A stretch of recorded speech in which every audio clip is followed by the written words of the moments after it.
इस दिवाली में आपकी डबल दिवाली का काम मैं करने वाला हूं। इस दिवाली में आपको एक बहुत बड़ा तोहफा देशवासियों को मिलने वाला है। पिछले 8 साल से हमने जीएसटी का बहुत बड़ा रिफॉर्म किया। जो कहते हैं वो करेगा नहीं, जो करना है वो कहेगा नहीं। दोस्तों, नरेंद्र मोदी जी आपको तोहफा देने जा रहे हैं। दिवाली पे एक तोहफा, यानी कि जीएसटी पे सुधार करने जा रहे हैं। देखिए दोस्तों, नरेंद्र मोदी जी ने लाल किला पर शायद बहुत इमोशनल, शायद ऐसे लग रहा है कि आखिरी कहीं भाषण हो, बहुत लंबा चौड़ा, सबसे ज्यादा जो भाषण आज तक की रिकॉर्ड कायम किया। नरेंद्र मोदी जी हर रिकॉर्ड को, हर चीजों का रिकॉर्ड रखवाना चाहता है, रखना चाहता है और इतिहास में अपने नाम दर्ज करवाना चाहता है। स्वागत है आपको बेरोक टोक में, मैं राजेंद्र। दोस्तों, लाल किला के जो प्रांगण से जो नरेंद्र मोदी जी ने बहुत लंबा चौड़ा, बहुत बहुत सारे चीजें जो बताया गया, लेकिन निचोड़ एक भी नहीं आया। यानी कि ए से लेकर के जेड तक, ए प्लस बी होल स्क्वायर और एक्स्ट्रा 2ab सब कुछ बताया गया, लेकिन उसका निचोड़ कुल मिलाकर के इज इक्वल टू 0। दोस्तों, आरएसएस के बारे में बहुत लंबे चौड़े तारीफ करके कहा गया था। आरएसएस एक एनजीओ है, लेकिन कौन सा कानून की, कौन सा एनजीओ, कौन सा सरकार की कागज पे जो एनजीओ दर्ज है, किसी को नहीं पता। उनका कहना था कि डेमोग्राफिक चेंजेस आ रहे, डेमोग्राफिक चेंजेस आ रहा है। इसका मतलब साफ साफ वो अपने मुंह से ये बता रहा कि अपनी सरकार के नाकामी, अपनी governance, failure of the governance बताया। यानी कि दोस्तों देखिए, ये बार बार बांग्लादेशी और मुसलमानों की तरफ जो हाथ उठाता, उंगली उठाता और दिखाने की कोशिश करता है, उसके साथ साथ जो असम के चीफ मिनिस्टर हेमंत विश्व शर्मा, ये भी जो है कोई कम नहीं है। देखिए 2004 से जो है दोस्तों, तस्लीमा नसरीन आपने कभी नाम सुना होगा, बांग्लादेश का है ये। और 5 अगस्त 2024 से शेख हसीना और उनकी बहन शेख रहीना ये भारत में शरण ले रखा है। भारत ने उनको शरण दे रखा है। ये भारत सरकार के हेलीकॉप्टर, एक चर्चित जो हेलीकॉप्टर पहुंचा अगस्तिन, वो त्रिपुरा से उनको दिल्ली तक पहुंचाया गया और सुरक्षित जगह पर उनको रखा गया। दोस्तों, बहुत लंबा चौड़ा बहुत भाषण दिया गया, बहुत आरएसएस को बढ़ा चढ़ा करके। आरएसएस इतनी विश्व में सबसे ज्यादा कौन सा जो एनजीओ है, आरएसएस की नाराजगी जो है उसको मनाने की कोशिश की। आरएसएस के प्रमुख जो मोहन भागवत ने जो 75 साल के बाद सबको रिटायरमेंट होने के जो संकेत जो दिए, तो नरेंद्र मोदी नहीं चाहते कि मैं 75 साल के बाद निकल जाऊं। फिर भी आरएसएस को मस्का लगा रहे थे, तेल मालिश कर रहे थे। ये सही है, हमें नहीं मालूम, ये सबको मालूम है। ये मैं अकेले को नहीं मालूम है, सबको मालूम है। आरएसएस के खूब तेल मालिश की, जैसे कि समझो कि गिरगिट के सिर पे चमेली का तेल। दोस्तों, फेल टू गवर्नेंस ये तो बता दिया था कि उन्होंने। अब 10-11 साल से आपकी सरकार है, अब अभी भी बोल रहे हैं कि डेमोग्राफिक चेंजेस आ रहा है। इसका मतलब आपका जो बीएसएफ के जवान, आपके बीएसएफ के अधिकारी, आईपीएस अधिकारी, आपका अमित शाह के जो डिपार्टमेंट, आपका राजनाथ के जो डिपार्टमेंट, मिनिस्ट्री ऑफ डिफेंस, क्या फेल है? सोच के बताना दोस्तों। हम सीधा मुद्दे पे आते हैं। जीएसटी पे जो उन्होंने जो चेंजेस के लिए जो बताया गया था कि दोस्तों 1 जुलाई 2017 को जीएसटी लागू किया गया था। और इससे पहले 1991 में जब मनमोहन सिंह जब फाइनेंस मिनिस्टर था, उस समय पर पहली बार जीएसटी को इंट्रोड्यूस करने का कोशिश की, जीएसटी को लागू करने की कोशिश की।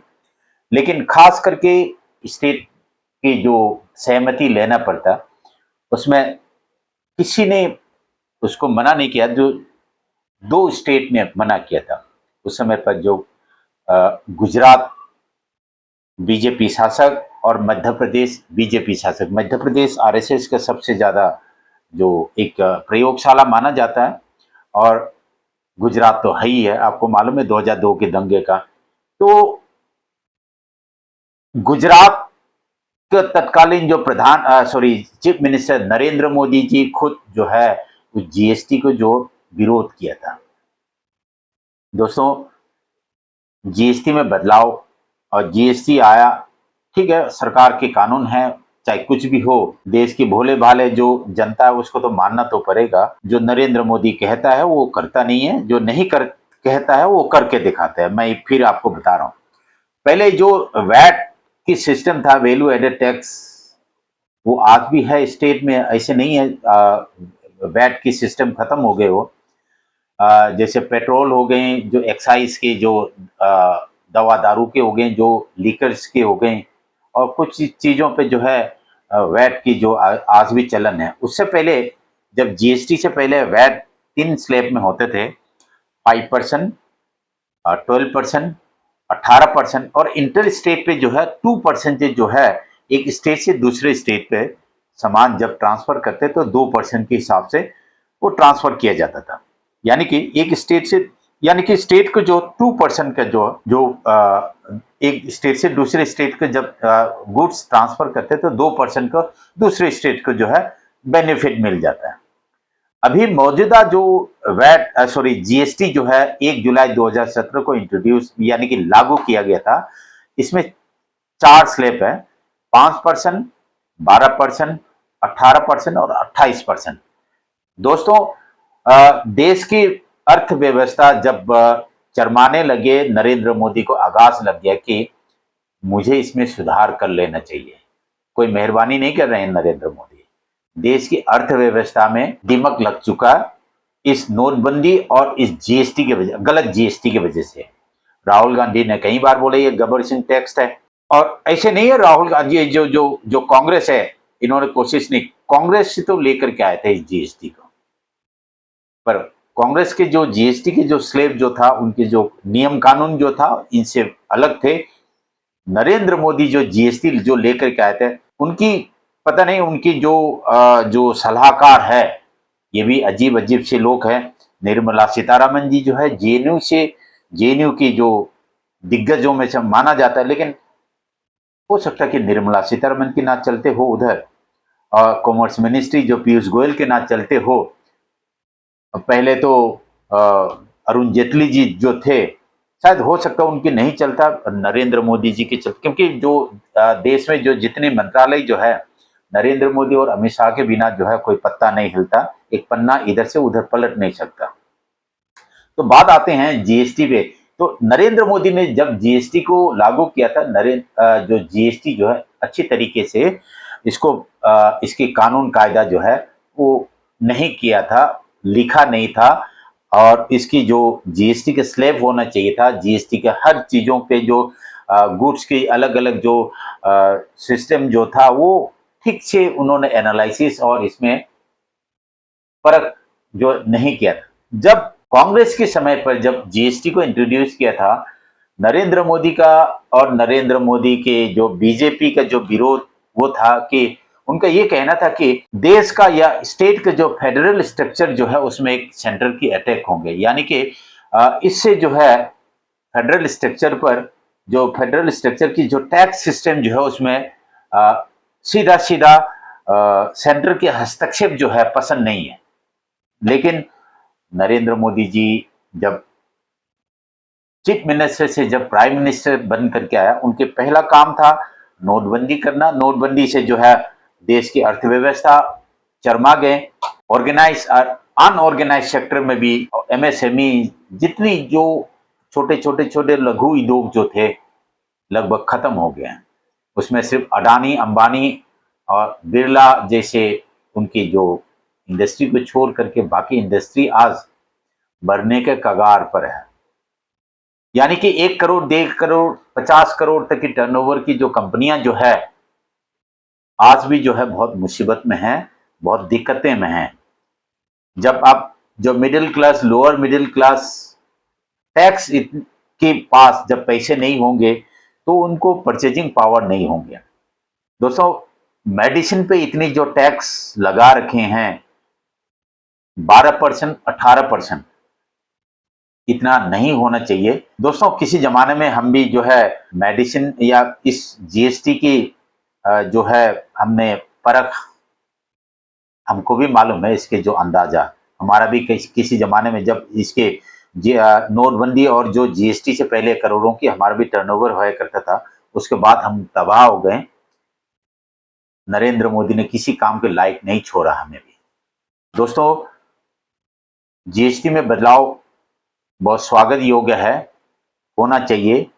गरीबों को दवा खरीदने में छोटे छोटे चीजें जो है आटा, चीनी, नमक, जो एफएमसीजी प्रोडक्ट्स, जो हर रोजमर्रा की जिंदगी का जो चीजें जो खरीदने में जो जितने जो जीएसटी जो टैक्सेस जो लगे हैं, देखिए दोस्तों, सिर्फ टैक्सेस कम करने से काम नहीं होगा। टैक्स के पीछे बहुत सारे एक्सरसाइज भी करना होता है। जब आपके जीएसटी कम होंगे, आपका एमआरपी भी कम होना लाजमी है। जब मैक्सिमम रिटेल प्राइस, एक पहले मैक्सिमम रिटेल प्राइस से पहले अलग अलग स्टेट में जो है उसका एमआरपी अलग अलग होते थे। एसआरपी, जिसको स्टेट टैक्स एक्सक्लूडेड करके लिखा करता था। जैसे आप उदाहरण में समझिए कि सपोज दिल्ली में एक थैली नमक जो है 5 रुपए का मिलता है, और वो नमक का थैली जो है असम में या मणिपुर में या अरुणाचल, मिजोरम में जाकर के वो 5 रुपए आज के दिन पर उसके एमआरपी है। पर एक्सरसाइज मेरे अब बिल्कुल साधारण में मैं आपको बताता हूं, ट्रेन की भाड़ा होगा या ट्रांसपोर्ट की भाड़ा होगा, जो किराए होंगे, वो कंपनी वालों को जो उसको भुगतना पड़ता है। यानी कि सपोज अगर आप दिल्ली में वो चीज को सेल करोगे 5 रुपए नमक का थैली पे, वैसे नमक का थैली 5 रुपए का नहीं मिलता, 25-30 रुपए से नीचे नहीं मिलता है। मैं एक उदाहरण के तौर पे बोला था। जो 25 रुपए नमक के थैली है, वो मिजोरम तक पहुंचेंगे, उसके ट्रांसपोर्ट के पैसे उस कंपनी वालों को उठाना पड़ता है। तो बहुत स्वागत योग्य है इस टैक्स स्लैब की जो चेंजेस में, जो नया टैक्स स्लैब जो है 5%, 12% और 18% पर लेकर के आ रहा है। लेकिन प्रश्न ये है, नरेंद्र मोदी करेगा नहीं करेगा? क्योंकि निर्मला सीतारमन भी बहुत अक्कर वाला रवैया है। हिंदी बोलते तो भी ऐसे लगता है कि मैं इससे ज्यादा कुछ कोई नहीं है। अंग्रेजी बोलते तो भी बहुत अक्कर के घमंड के साथ अंग्रेजी बोलती हैं। अगर टैक्स में सुधार आते हैं तो देश के नागरिकों की भलाई है। पुराने स्लैब में मैं फिर बता रहा हूँ, वैट, वैल्यू एडेड टैक्स जो है उसमें था 5%, 12% और 18%, और अभी जो मौजूदा जो जीएसटी है 5%, 12%, 18% और 28%। दोस्तों, एक्सरसाइज बहुत ज्यादा करना पड़ेगा। और एक्सरसाइज की बात, जो मैन्युफैक्चरर्स है, जो कंपनियां जो है, उनको भी अपनी एमआरपी और उनके रेट पे बदलाव लाना पड़ेगा। ये आज तक किसी टीवी चैनल ने भी नहीं कहा, जो अभी कह रहा हूं। किसी यूट्यूबर या किसी जर्नलिस्ट की मैं लेख नहीं देखा है।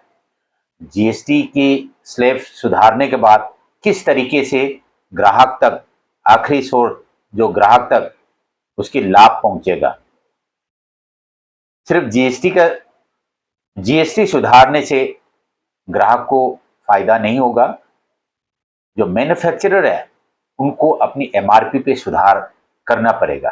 सपोज आज 100 रुपए के एमआरपी है, उसमें इंक्लूडिंग 5%, जो आज के मौजूदा जो है, जो कल जो 5% होने वाला, आज के दिन पर जो है 12% पे चल रहा है। तो मोटा मोटी जो है 7% के करीब जो है आपको एमआरपी, उसका मैन्युफैक्चरिंग रेट, जो आपको जो ग्राहक तक जो पहुंचने वाला आखिरी छोर के जो ग्राहक, जो कंज्यूमर है, वहां तक पहुंचने में उसका 7% के करीब आपको रिड्यूस करना पड़ेगा। दोस्तों, ये है मेरा प्रैक्टिकल जानकारी। आपको अच्छा लगे तो जरूर एक बार लाइक कर देना। मैं ये नहीं कहूंगा कि इसको सब्सक्राइब कर दे, मर्जी है आपका। और ये राहुल गांधी का जो गब्बर सिंह टैक्स वाला वीडियो जरूर सुनना। धन्यवाद। मनमोहन सिंह जी ने कहा, चिदम्बरम जी ने उनसे कहा, इसको आप बिना पायलट प्रोजेक्ट मत लागू कीजिए, देश का नुकसान हो जाएगा। जो हमने बनाया है पूरे देश ने प्यार से खून पसीने से अर्थव्यवस्था खड़ी की है, नष्ट हो जाएगी। नरेंद्र मोदी कहते नहीं, मैं तो 12 बजे रात को गब्बर सिंह टैक्स लागू करके ही दिखाऊंगा। कर दिया। और हुआ क्या? 45 साल से सबसे ज्यादा बेरोजगारी हिंदुस्तान में आज। क्या 9% जीडीपी ग्रोथ रेट होती थी, आज 4% पे पहुंच गए हैं। और वो भी उन्होंने जीडीपी नापने का तरीका बदला, जीडीपी नापने का तरीका बदल दिया। तो अगर आप हमारे तरीके से, पुराने तरीके से जीडीपी नापो तो आज 2.5% जीडीपी ग्रोथ रेट है हिंदुस्तान का। भाई और बहनों, हिंदुस्तान के सब दुश्मन, मैं नाम नहीं लेना चाहता हूं, मगर हिंदुस्तान के सब दुश्मन चाहते हैं और चाहते थे कि हिंदुस्तान की शक्ति, हिंदुस्तान की अर्थव्यवस्था नष्ट की जाए। और वो काम दुश्मनों ने नहीं किया, वो काम हमारे प्रधानमंत्री ने किया। और फिर अपने आप को प्रधानमंत्री देशभक्त कहते हैं।